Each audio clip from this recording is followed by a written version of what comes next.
Assalamualaikum warahmatullahi wabarakatuh. Bismillah walhamdulillah, wassalatu wassalamu ala rasulillah Sayyidina Muhammad ibn Abdillah wa ala alihi wa sahbihi wa man walah, la hawla wa la quwata illa billah, amma ba'du. Nawayna at-ta'alluma wa at-ta'lim wa at-tadhakkura wa at-tadhkir والنفع والانتفاع والإفادة والاستفادة والحث على تمسك بكتاب الله وسنة رسوله والدعاء إلى الهدى والدلالة على الخير وابتغاء وجه الله ومرضته وقربه وثوابه سبحانه وتعالى إلى حضرة النبي المصطفى محمد صلى الله عليه وسلم. الفاتحة. Bismillahirrahmanirrahim. Alhamdulillah. Para jamaah, Bapak Ibu yang dirahmati oleh Allah, alhamdulillah pada kesempatan malam ini, meskipun suasananya jadi hujan ya, hujan, gerimis. Saya dari Sidoarjo tadi mendung sampai sini baru gerimis. Ya disertai batuk-batuk juga. Ya. Kurang istirahat. Terus pergantian apa ini? Pergantian musim ya. Ya wis dari kemarin sih pergantian musim. Makanya mohon maaf kalau nanti sambil batuk, tapi insya Allah aman ya, bukan corona. Kalau kita berbicara hari ini, sekarang ini kan bentar lagi, saya tanya dulu, ibu-ibu, Rajab itu kapan? Malam ini. Ada yang tadi sudah puasa? Ada yang sudah puasa? Puasa apa, Pak? Puasa Rajab. Nah, yang besok Rajabnya belum puasa. Ya, jadi sesuai dengan ru'yatul hilal yang diinfokan oleh PBNU, ternyata hilalnya tidak tampak. Maka akhirnya diputuskan tanggal 1 Rajab itu hari Senin. Nah, di bulan Rajab itu nanti dianjurkan berpuasa. Dan jangan terpengaruh dengan share-sharean broadcast WA yang biasanya berisi tentang puasa Rajab. Itu pada umumnya hadisnya kalau enggak dhaif, palsu. Nanti jam 24.00 akan terjadi pergantian bulan. Barang siapa yang menginfokan kepada saudara muslim lainnya, maka akan mendapatkan ampunan dari Allah selama 2 tahun misalkan. Itu palsu. Ada lagi yang bunyinya seperti ini: siapa yang berpuasa di tanggal 1 pahalanya sekian, siapa yang berpuasa di tanggal 2 pahalanya sekian, yang berpuasa di tanggal 3 pahalanya sekian. Siapa yang ngasih info tentang hal ini, maka seakan-akan ibadah 80 tahun. Wah enak cuma ngasih info lah ya. Nah itu ciri-ciri hadis palsu. Loh Ustadz, berarti kalau Rajab gak boleh berpuasa? Boleh berpuasa, cuma jangan pakai dalil hadis yang palsu, pakai dalil hadis yang sahih. Kalau ada dalil hadis yang sahih, kenapa harus pakai yang palsu? Ya kalau kita pakai yang palsu, akhirnya apa?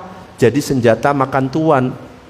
Kelompok sebelah itu akhirnya nyerang. Wah, itulah hadisnya palsu, puasa kok ikut hadis palsu. Akhirnya kayak gitu. Maka kita jangan sampai ikut-ikutan broadcast yang biasa kita terima. Kalau memang mau puasa di bulan Rajab, puasa tapi pakai hadis yang sahih. Di antara hadis yang sahih misalkan ada sahabat yang mengabarkan ketika bulan Rajab Nabi itu pernah berpuasa full, sampai-sampai tidak terlihat Nabi itu pernah berbuka di siang harinya. Ya. Jadi 30 hari 1 bulan pernah berpuasa full. Pernah lagi Nabi itu berbuka terus gak puasa sama sekali. Jadi ada kalanya Nabi berpuasa, ada kalanya Nabi tidak berpuasa. Ini menunjukkan puasa Rajab tidak wajib, tapi hukumnya sunnah. Wes pakai itu. Banyak yang nanya, Ustadz, tanggal 1 Rajab puasanya itu mulai dari tanggal 1 sampai tanggal berapa? Gak ada batasannya puasa itu. Mau Anda berpuasa tanggal 5 boleh, gak harus tanggal 1. Anda berpuasa tanggal 7 boleh, Anda berpuasa tanggal 11 boleh, gak puasa loh gak apa-apa. Jadi puasa kapanpun itu boleh. Bahkan Bapak yang sudah puasa sekarang, niatnya puasa Rajab, apakah sah mengikuti pendapat yang pakai kalender apa? Kan ada ru'yatul hilal, ada hisab. Sah kalau kalender pemerintah kan ya tanggal 1. Yang sekarang tanggal 1. Bahkan kalau seandainya belum Rajab sudah berpuasa, itu boleh. Karena larangan untuk berpuasa itu cuma di 5 hari. Ya, larangan berpuasa cuma di 5 hari. 1 hari raya Idul Fitri, nggak boleh puasa. 2 hari raya Idul Adha. 3 hari tasyrik 11, 12, 13. Selain ini boleh. Termasuk ibu-ibu kalau punya utang, kodok saja di bulan Rajab dapatnya double. Kalau kodok cukup niatnya kodok saja. Nggih, niatnya kodok saja. Ustadz, saya tak kodok di bulan Rajab, tepatnya hari Senin. Niatnya kodok saja, kodok terbayar, Senin dapat, Rajab dapat. Loh, banyak. Ya, Ustadz, saya ambil puasa Rajabnya Senin Kamis, boleh apa enggak? Boleh. Ustadz, saya puasa Rajabnya model puasa Daud, hari ini puasa, hari ini tidak, hari ini puasa, hari ini tidak, boleh. Ustadz, saya puasanya cuma tanggal 1 saja, boleh apa enggak? Boleh. Jadi intinya perbanyak amal soleh di bulan Rajab. Dan Imam Syafi'i itu mengatakan ada 5 malam yang mana doa itu mustajab. Apa saja 5 malam itu? Yang pertama adalah malam Jumat. Ya, jadi salah satu sunnah Nabi kalau malam Jumat memperbanyak berdoa, memperbanyak sholawat, membaca surat Al-Kahfi, ditambah Yasin tambah bagus. Bukan seperti yang dibayangkan laki-laki nggak jelas itu. Sunnah Rasul, apa itu bayangannya itu? Sunnah Rasul itu perbanyak sholawat, ya, perbanyak berdoa. Sunnah Rasulnya kok aneh. Meskipun ono imbuhnya itu ya nggak apa-apa, tapi yang ditampakkan bukan itunya. Jadi yang pertama 5 malam mustajab doa kata Imam Syafi'i, malam Jumat yang pertama. Yang kedua malam hari raya Idul Fitri.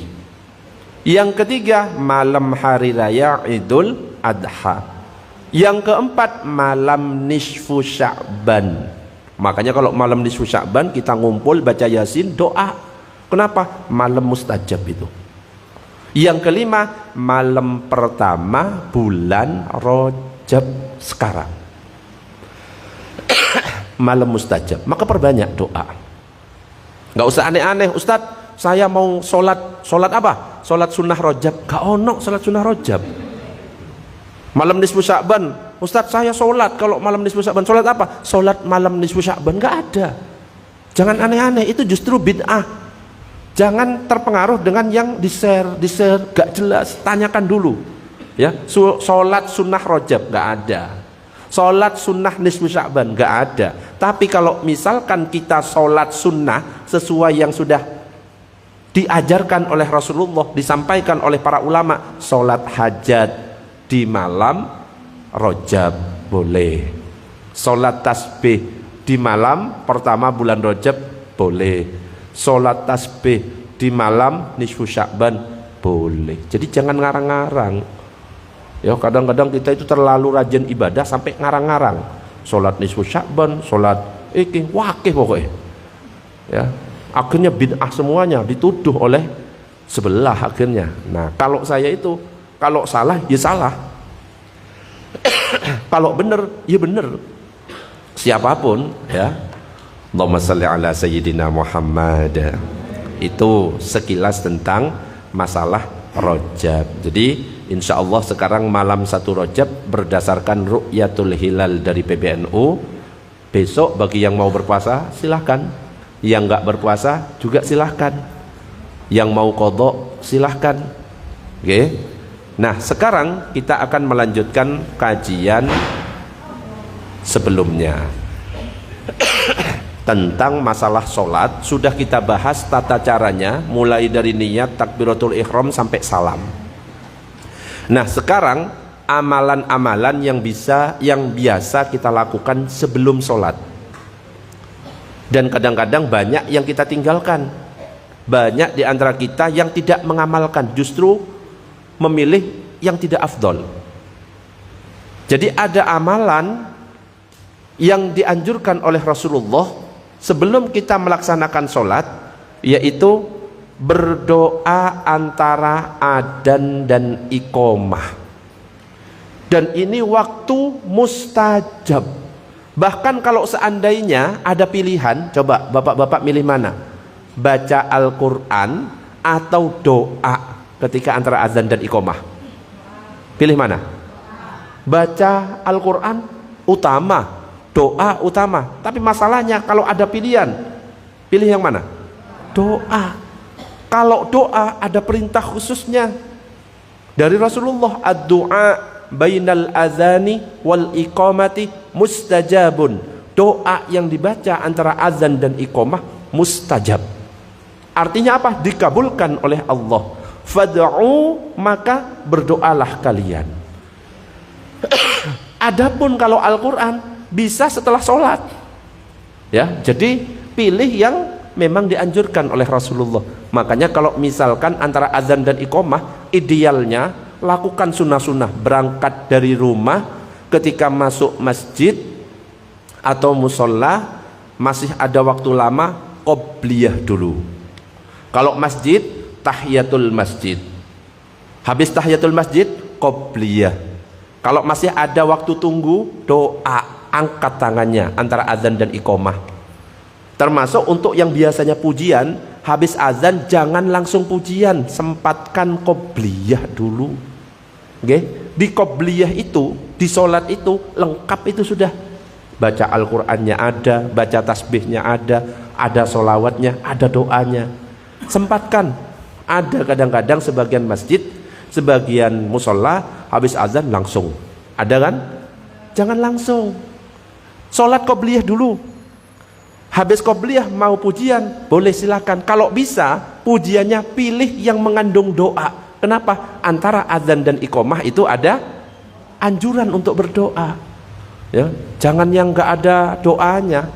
Rukunnya Islam, rukunnya Islam. Ada doanya Bang enggak? Enggak ada.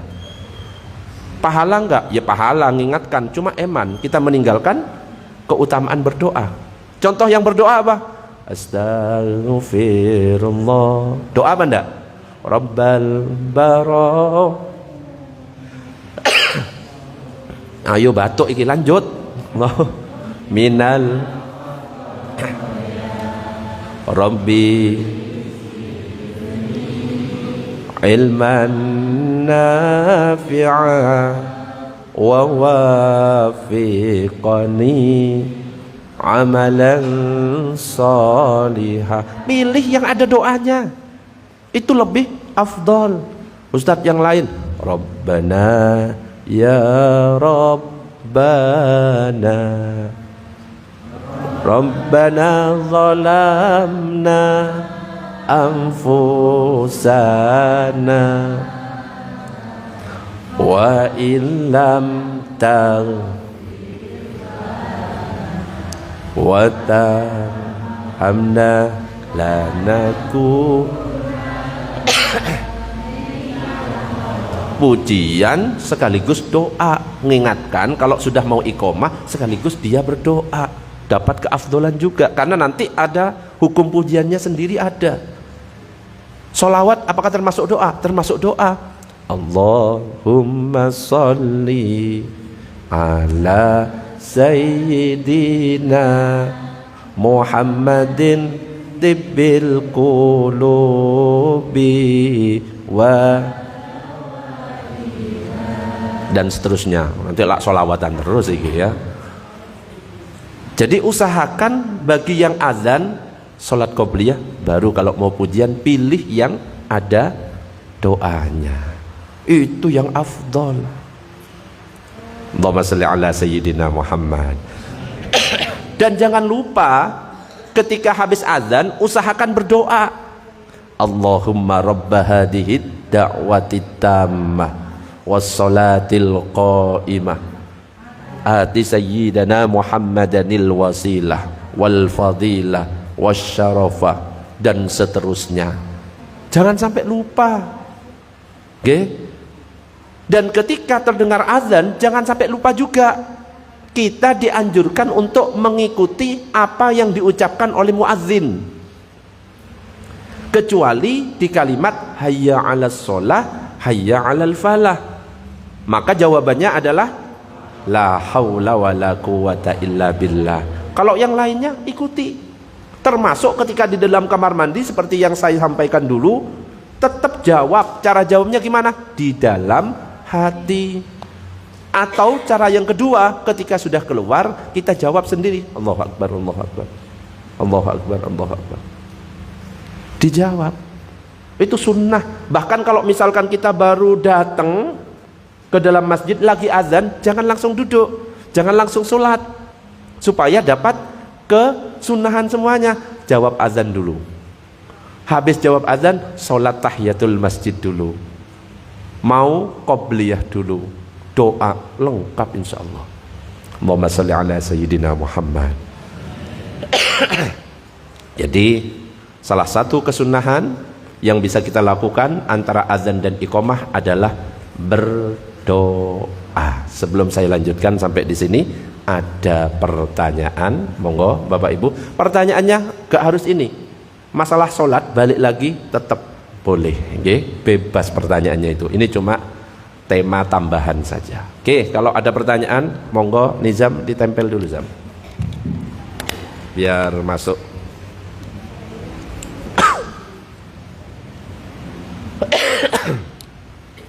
Ya Allah. Waalaikumsalam warahmatullahi wabarakatuh. Kita mau sholat Ba'diyah. Abdulnya di rumah. Di rumah. Memang ada pendapat yang mengatakan itu di masjid juga boleh. Tapi lebih abdul abdulnya di rumah. Ini kadang-kadang banyak aduan. Ketika kita berjalan dari masjid atau musola ke rumah, ini kan itu orang-orang.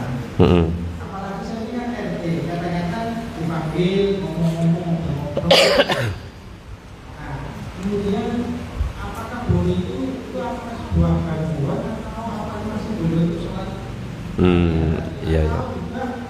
Kita dari rumah kemudian istri menyediakan makanan, makan dulu. Apakah boleh itu juga bakpia? Iya ya. Ba'diyah makan ya. Nah iya kan, habis makan. Ba'diyah ngobrol ya. Jadi afdolnya kalau sholat sunnah itu sebenarnya di rumah. Qobliyah maghrib di rumah, nyampe di masjid, tahiyatul masjid, baru sholat. Sebenarnya seperti itu. Pulang ba'diyah, sebenarnya seperti itu. Itu yang paling afdol. Supaya apa? Rumah-rumah kita tidak seperti kuburan.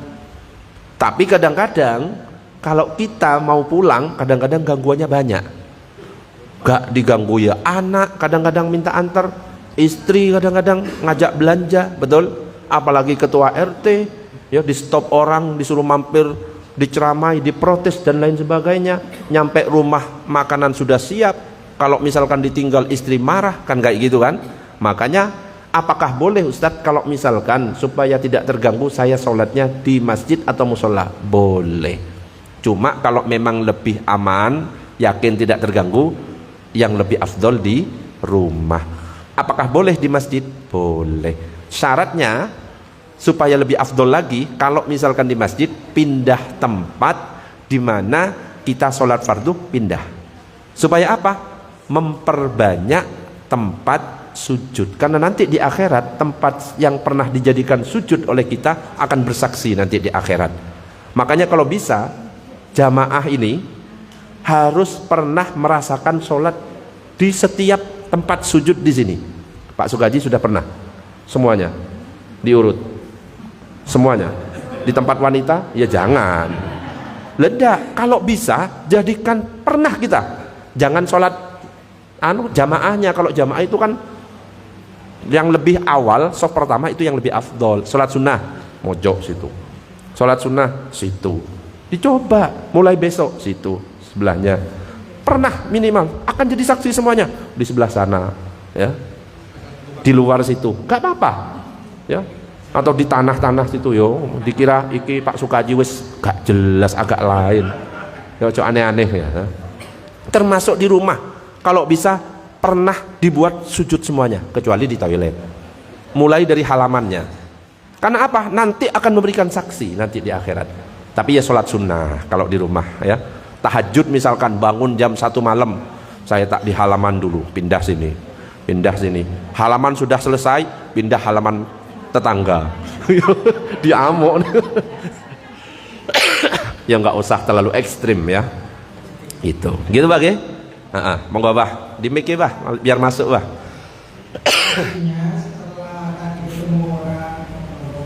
Oh iya ya, paham. Apakah masih boleh? Apakah masih boleh Ustadz? Saya wis ngobrol setengah jam. Habis nyampe rumah, saya makan dulu.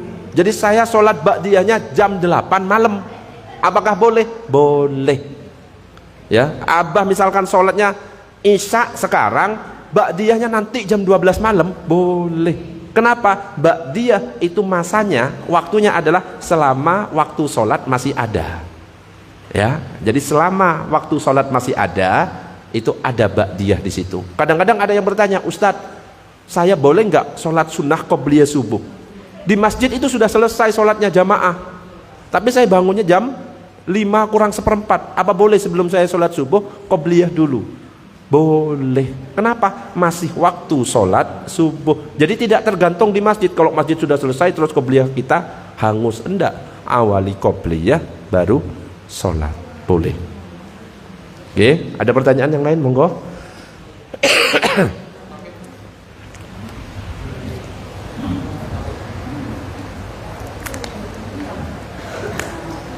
Assalamualaikum warahmatullahi wabarakatuh. Assalamualaikum warahmatullahi.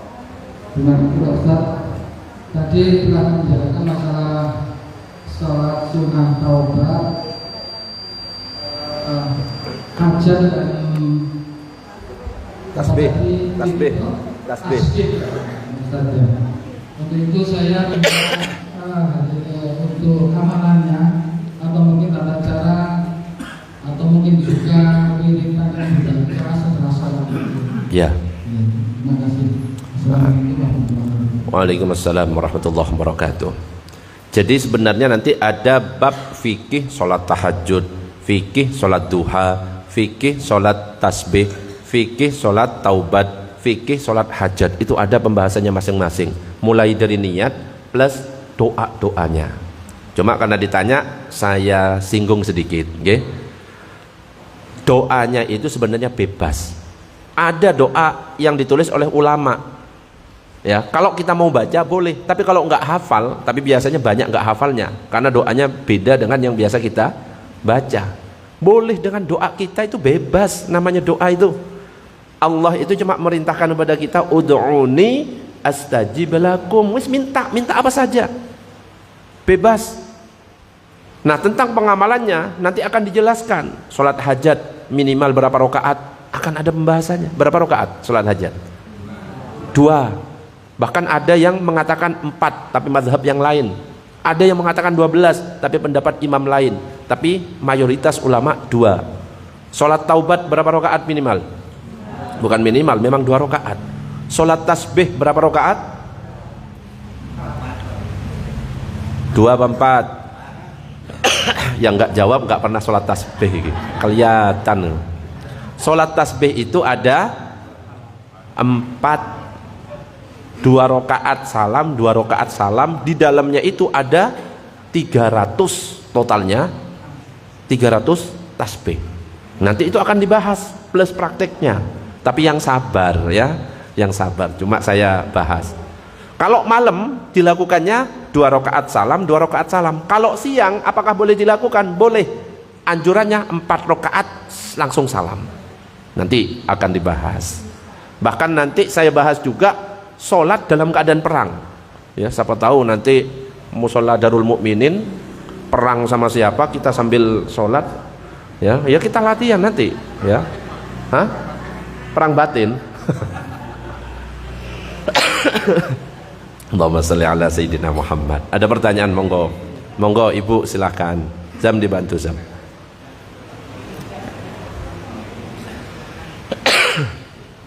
Ini yang nonton 980 orang. Assalamualaikum warahmatullahi wabarakatuh. Waalaikumsalam warahmatullahi wabarakatuh.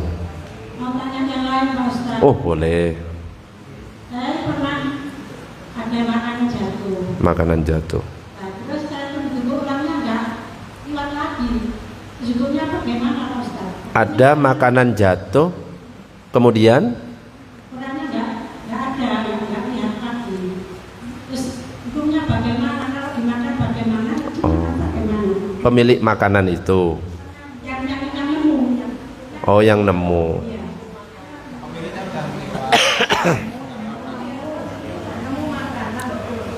Iya. Ya nemu makanan. Misalkan nasi 1 bungkus gitu ya. Jatuh. Kelihatan tapi punyanya siapa kelihatan. Oh tiba-tiba ada nongkrong di situ gitu ya. Ya. Saya tahu orangnya nggak ada yang mengambil lagi. Ya, gimana enaknya? Jadi kalau misalkan kita tahu pemiliknya, yang pertama, kalau tahu pemiliknya kembalikan. Kalau nggak tahu pemiliknya, umumkan dulu. Ini milik siapa ini? Nggak ada. Kalau nggak ada, boleh dimakan, boleh disedekahkan. Tapi kalau nanti ada yang nyari, ganti. Faham sampai di sini? Ya. Atau dititipkan. Misalkan ada satpam, Pak, mungkin ada yang kalau saya memilih nggak makan. Bahkan saya nggak berani makan kalau misalkan ada makanan di depan saya, kalau ini tidak disuguhkan. Makanya ada teh nggak tak minum, soalnya saya nggak dikasih tahu itu teh buat saya atau cuma dipajang. Nggak, susah. Termasuk kalau misalkan kita mau beli sesuatu, ya, mau beli sesuatu di situ misalkan pakai sandalnya orang, jangan kalau misalkan kita nggak izin. Ya, jangan tiba-tiba sandal hilang, jangan. Harus izin. Khawatir apa? Khawatir pemilik sandal itu nggak ridho. Kalau nggak ridho dosa. Ya Bu, gimana? Jangan dimakan. Kalau saya milih nggak dimakan. Wes titip saja. Wes terlanjur Ustaz? Enggak.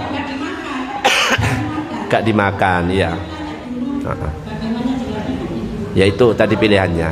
Nggak dimakan, nggak usah dimakan. Waalaikumsalam warahmatullahi wabarakatuh. Ada pertanyaan yang lain?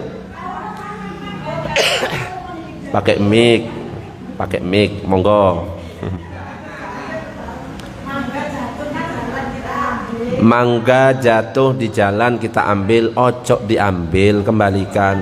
Masa semiskin itu tah kita ngambil mangga di jalan gitu loh. Ojo malu-maluin musola Darul Mukminin toh.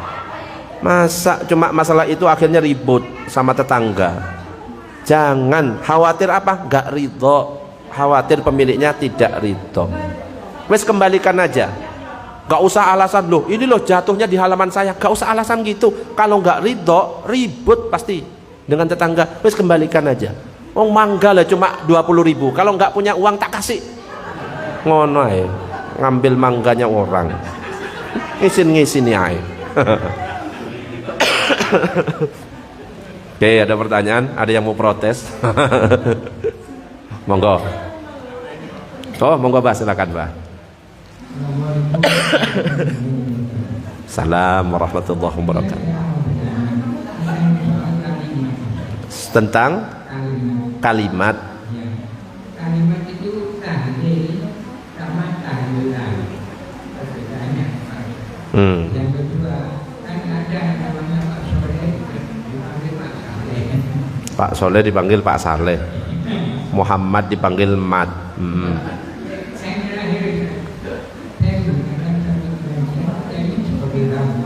Sebagai hah? Bangkai. Oh, kita ini sebagai bangkai. Jangan kita, abah mungkin ya, masa kita. Oke, paham. Yang pertama adalah ada kalimat tahlil, ada kalimat tahlilan. Apa bedanya? Kalau kalimat tahlil itu adalah kalimat la ilaha illallah. Kalau tahlilan itu sebuah acara di mana di dalamnya ada pembacaan Al-Qur'an, ada pembacaan tahlil yang biasa kita baca, ada doa untuk yang meninggal. Baru namanya jadinya tahlilan. Kalau cuma tahlil, ya ucapan kalimat la ilaha illallah. Apakah boleh tahlilan? Ya boleh lah. Siapa yang mau ngelarang baca Yasin? Hah? Siapa yang mau ngelarang kita mengucapkan la ilaha illallah subhanallah bihamdihi subhanallahil azim? Siapa yang ngelarang kita berdoa? Ya nggak boleh. Justru yang ngelarang itu semuanya cuma iblis. Ya, jadi mau tahlil, oke. Tahlilan versi NU juga oke. Yang kedua adalah apa tadi? Wah, ada orang namanya Soleh dipanggil Saleh. Apakah boleh Ustadz? Gak apa-apa ya, namanya orang Indonesia. Wong sholat aja, sholat kalau dalam ejaan bahasa Indonesia tulisannya yang benar mana? Yang baku, SALAT, salat. Itu sesuai dengan EYD, ejaan yang disempurnakan. Padahal harusnya SH, ya kan, sholat pakai shot kan, itu jadinya salat, tidak masalah ya. Soleh dipanggil Saleh, ya namanya orang Indonesia, gak masalah, tapi tetap artinya ya tetap kebaikan. Soleh kan, orang soleh, orang yang baik. Terus kita adalah bangkai. Apakah ada dalilnya? Lah kalimat itu dari mana kita adalah bangkai? Kok minta dalil ke saya gitu loh ya. Kita itu bangkai kalau memang kita itu tidak punya manfaat kepada orang lain ya. Kalau kita nggak ada manfaatnya kepada orang lain, ibaratnya bangkai yang masih hidup ya, kalau nggak ada manfaatnya. Tapi kalau kita punya manfaat kepada orang lain, bukan bangkai kita itu. Ibaratnya ulama-ulama terdahulu yang meninggalkan ilmu, meninggalkan catatan-catatan kitab, meskipun beliau semuanya sudah meninggal, tapi namanya sampai sekarang disebut kan? Disebut. Jadi seakan-akan beliau sudah meninggal tapi masih hidup sekarang. Imam Syafi'i berkata, Imam Ahmad bin Hambal berkata, padahal berapa abad yang lalu itu orang yang bermanfaat. Meskipun sudah meninggal, tidak kayak bangkai, tetap disebut kayak hidup. Tapi kalau orang nggak ada manfaatnya, kira-kira nggak pernah disebut orang, jadi nggak direken, jadi dianggap bangkai, nggak ada manfaatnya soalnya.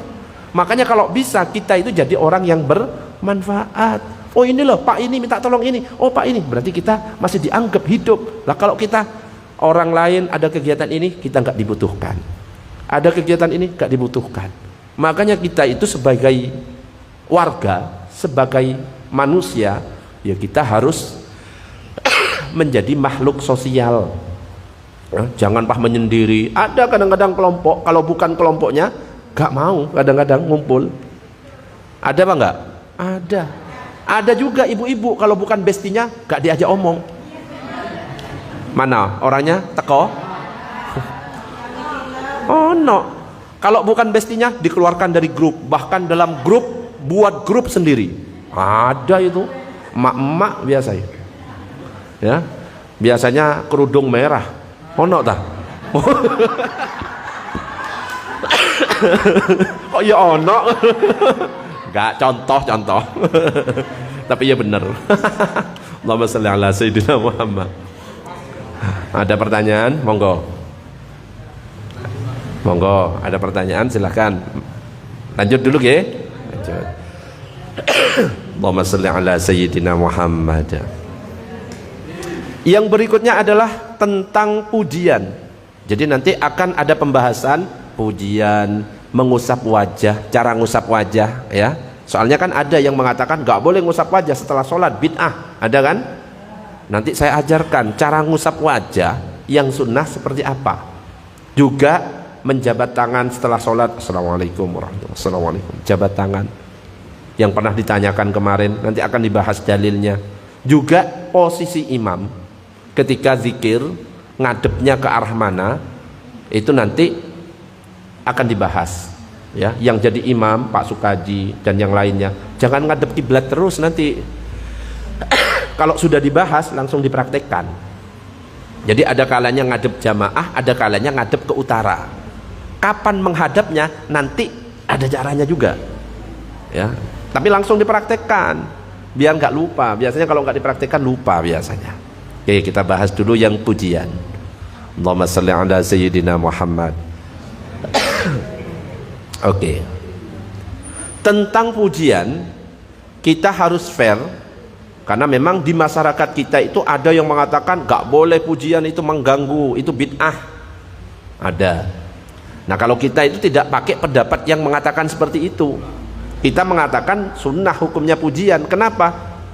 Karena dulu pernah diceritakan berdasarkan riwayat Imam Abu Daud dan Imam An-Nasai, suatu ketika Umar itu berjalan bertemu dengan Hasan bin Thabit yang sedang melantunkan syair di masjid. Jadi ada sahabat yang bernama Hasan bin Thabit sedang melantunkan syair di masjid. Kemudian Umar itu menegur, tapi Hasan menjawab, aku melantunkan syair di masjid yang di dalamnya ada seseorang yang lebih mulia daripada kamu. Kamu ngapain Umar kok ngelarang-larang? Wong saya dulu pernah melantunkan syair ini dan di depan saya ini ada orang yang lebih mulia yaitu Rasulullah. Dan beliau gak ngelarang. Kemudian Hasan bin Thabit ini menoleh kepada Abu Hurairah. Abu Hurairah, bener kan yang saya katakan? Iya bener. Makanya akhirnya dari hadis ini kita akhirnya melaksanakan yaitu pujian. Tapi ya seperti yang saya sampaikan, kalau kita mau pujian jangan langsung habis azan, tapi usahakan para muazzin habis azan sholat dulu baru pujian, silahkan. Kalau waktunya 15 menit, jangan 15 menit pujian terus, jangan. Biarkan dululah, misalkan kurang 7 menit baru pujian gitu ya. Karena kan di antara kita ada yang gak seneng pujian dan merasa terganggu ketika dia sholat qobliyah, pujiannya mengganggu. Supaya kita bijak, kasih kesempatan, ya wes tak kasih waktu 7 menit gak pujian dulu, baru 7 menit menjelang iqomah pujian. Kalau dia masih protes, ya kamu datangnya kurang pagi, kurang awal, wes tak kasih waktu 7 menit saya nggak pujian. Nah gitu, saling menghormati saja. Nah tentang masalah pujian ini disebutkan oleh Syekh Muhammad Amin Al-Qurdi dalam kitabnya Tanwirul Qulub. Dikatakan wa ammas salatu wassalamu ala nabi sallallahu alaihi wasallam akibal azani faqad sarrahal asyahu bisunniyatihima.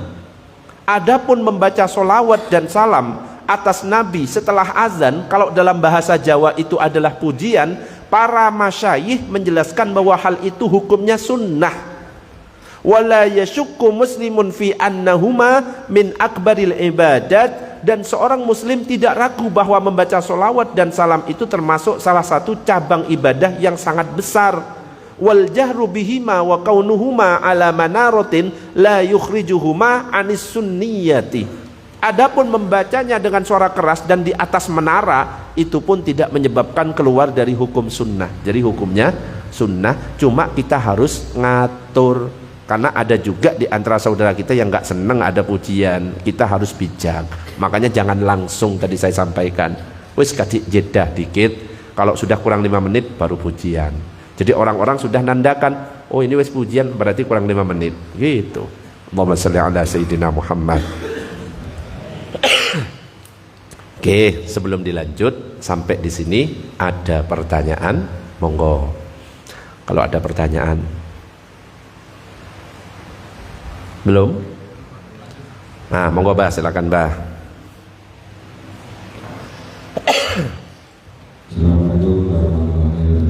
Assalamualaikum warahmatullahi wabarakatuh.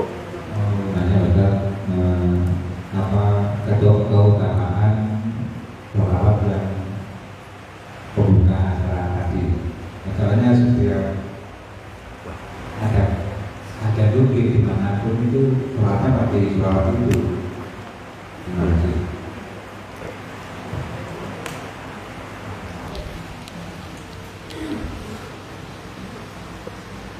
Oh, yang saya baca tadi, Maula, cuma nadanya beda-beda ya.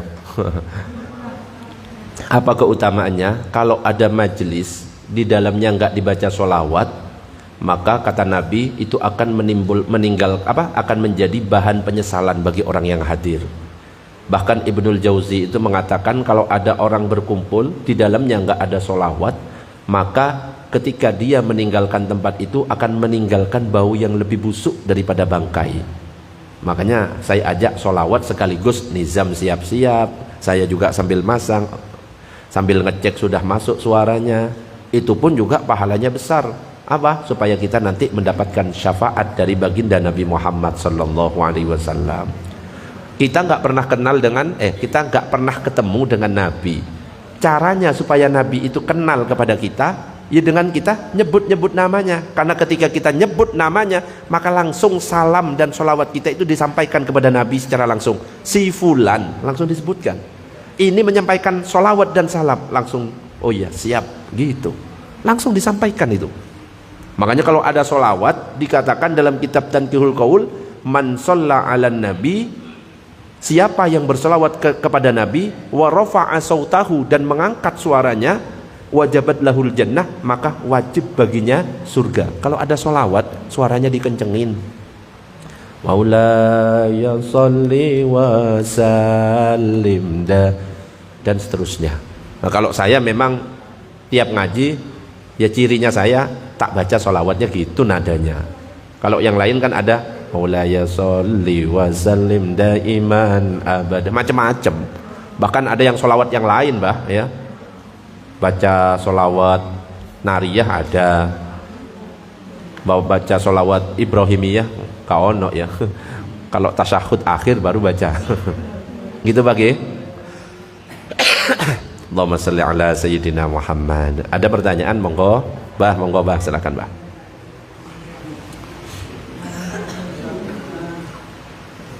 Berkenaan dengan sholawat.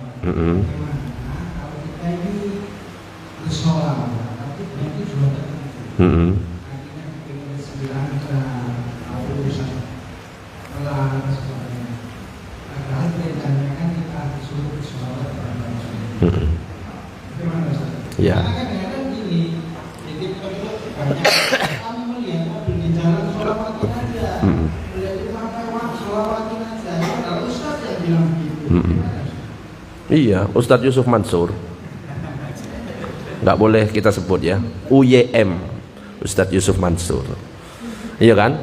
Ada rumah pengen beli, Allahumma sholli ala sayyidina Muhammad, Allahumma sholli ala.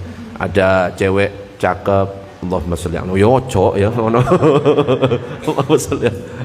Apakah boleh Ustadz saya bersolawat tapi ada hajat-hajat dunia ingin dikabulkan? Boleh. Tingkatan seseorang itu macam-macam. Ada yang memang dia solawat itu ya lillahi ta'ala, karena memang untuk Rasulullah, untuk Allah dan Rasulullah. Jadi jangan samakan. Itu berarti nggak ikhlas lah Ustadz. Loh, nggak ikhlas gimana? Wong kita bersolawat meskipun ada hajat dunia, tapi tetap tujuannya kepada siapa? Allahumma sholli ala sayyidina Muhammad wa ala ali sayyidina Muhammad, tetap kepada Rasulullah. Cuma kita kan ada anjuran, kalau kita mau berdoa, kita boleh membawa amal baik kita. Disebutkan, ya Allah, dengan berkah saya hadir ngaji ini, kabulkan doa saya. Nah, itu cara singkatnya Ustadz Yusuf Mansur. Ya Allah, dengan berkah solawat ini, mudah-mudahan saya bisa beli rumah ini. Itu sebenarnya seperti itu. Faham nggak? Dalam kitab Riyadhus Shalihin itu disebutkan ada 3 orang yang tertutup oleh batu di dalam gua. Pernah dengar? Pernah kan? Tapi ketika mau dibuka, gak bisa dibuka itu. Akhirnya apa? 3 ini bersepakat, wis tunjukkan amal solehmu. Kemudian berdoa, ya Rabb, saya pernah melakukan ini. Ya kan? Kalau memang ini. Nah, biar gak panjang, soalnya mau habis. Memang ini diterima oleh engkau dan benar, buka batu yang ada yang menutup pintu gua ini, terbuka ternyata. Jadi bertawasul dengan amal soleh. Yang kedua juga, saya pernah melakukan kebaikan ini. Kalau memang ini engkau terima, buka batu ini, buka lagi. Yang ketiga juga seperti itu, dan terbuka, bisa keluar. Ini dalilnya Ustadz Yusuf Mansur bertawasul dengan amal soleh. Maka Yusuf Mansur karena ajarannya memang Al-Quran dan solawat, maka bertawasul dengan solawat. Wes solawatin dulu rumah itu kalau pengen dibeli. Allahumma sholli ala sayyidina Muhammad, Allahumma sholli ala sayyidina Muhammad. Cara singkatnya gitu kepada orang awam. Tapi sebenarnya, ya Allah, dengan berkah solawat ini, mudahkan saya bisa beli rumah ini. Boleh. Ya, tapi kalau misalkan mau yang paling tinggi tingkatannya salawatnya untuk murni, untuk siapa? Ya lillahi ta'ala dan untuk Rasulullah sallallahu alaihi wasallam. Karena ikhlas itu tingkatannya beda. Ada ikhlas tingkatan budak. Ikhlas cuma tingkatannya budak, tingkatan bawah. Budak itu bekerja karena takut pada majikan. Ada orang yang sholat karena takut neraka. Betul? Ikhlas itu.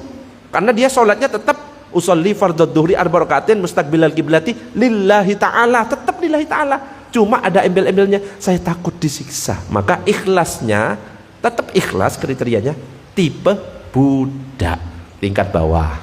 1. Ada lagi tingkat pedagang. Kalau pedagang biasanya menjual sesuatu pengen keuntungan. Makanya ada orang yang ibadah pengen dapat pahala lebih. Saya jamaah supaya dapat 27, kayak kita ini. Kita tipe pedagang. Saya sholawat, saya ngaji biar masuk surga. Embel-embelnya kayak gitu. Tipe pedagang kita itu sebenarnya. Cuma kita nggak sadar. Ada yang tingkatannya paling atas, tidak termasuk tipe budak, tidak termasuk tipe pedagang.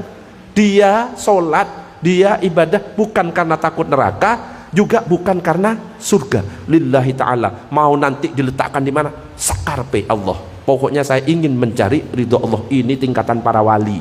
Lah kita itu bukan wali. Ya wali murid. Jadi kalau misalkan ada yang sholawat seperti itu, ya untuk orang awam gak masalah. Oke? Karena apa? Ya Ustadz Yusuf Mansur itu menyesuaikan dengan keadaan orang. Wis, daripada kamu kesusahan, sholawat aja, insya Allah rezeki lancar. Loh, ini janji Allah. Wa may yattaqillaha apa? Yaj'al lahu makhraja wa yarzuqhu min haitsu la yahtasib. Siapa yang bertakwa kepada Allah, Allah akan jadikan jalan keluar. Salawat itu bentuk ketakwaan kepada Allah atau tidak? Bentuk ketakwaan, wong perintah dari Allah kok salawat. Innallaha wa malaikatahu yusalluna 'alan nabi ya ayyuhalladzina amanu sallu 'alaihi wa sallimu taslima. Perintah Allah itu. Kita melakukan ketakwaan kepada Allah, diberi jalan keluar. Tidak hanya diberikan jalan keluar, diberikan rizki dari arah yang tidak terduga-duga. Konsepnya Yusuf Mansur itu seperti itu. Jadi jangan suudzon sama Ustadz Yusuf Mansur. Kenapa? Saya dari buku 1 sampai buku terakhir tak baca semua. Makanya saya nggak gampang suudzon seperti Ustadz ini kok sholawat untuk dunia. Dia nggak baca bukunya Ustadz Yusuf Mansur. Kalau saya sudah baca, hatam saya banyak bukunya. Mulai dari Yusuf Mansur bertaubat di penjara, tak baca, tebel. Jadi saya tahu ceritanya, maksudnya Ustadz Yusuf Mansur jalannya kok pengen beli laptop, kan gitu kan? Allahumma sholli ala sayyidina Muhammad. Gak punya uang, pengen belanja, wis dateng aja ke pasar. Ikannya sholawat ya Allahumma sholli ala sayyidina Muhammad. Siapa tahu nanti kasihan, iki orang kok melas, ya mas barang, siapa tahu kan gitu. Jadi jangan gampang suudzon. Kalau sudah ngerti, ternyata ya kayak gitu penjelasannya. Kalau saya nggak suudzon.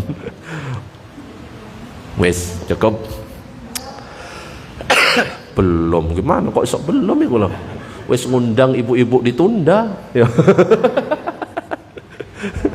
Wes kadung tak lingkeri ditunda. Untung ya pas bisa. Hah? Apa? Sekalian kajian. Cuma isak ngono ya. Wes, ada pertanyaan? Kalau sudah nggak ada saya tutup, kita lanjut berikutnya. Kalau masih ada yang nanya berarti ya ini jamaah gak punya akhlak. Batuk-batuk saya nanya aja. Ustadz itu batuk-batuk gak kasihan. Wes, cukup, jangan tersinggung, okay? Kalau kata-kata saya ya memang kayak gitulah ya. Modelnya kayak gitu. Orang Madura itu biasanya kasar, cuma saya ini Madura yang lembut, okay? Kita tutup dengan doa kafaratul majlis. Subhanakallahumma wa bihamdika asyhadu an la ilaha illa anta astaghfiruka wa atubu ilaik. Assalamualaikum warahmatullahi wabarakatuh.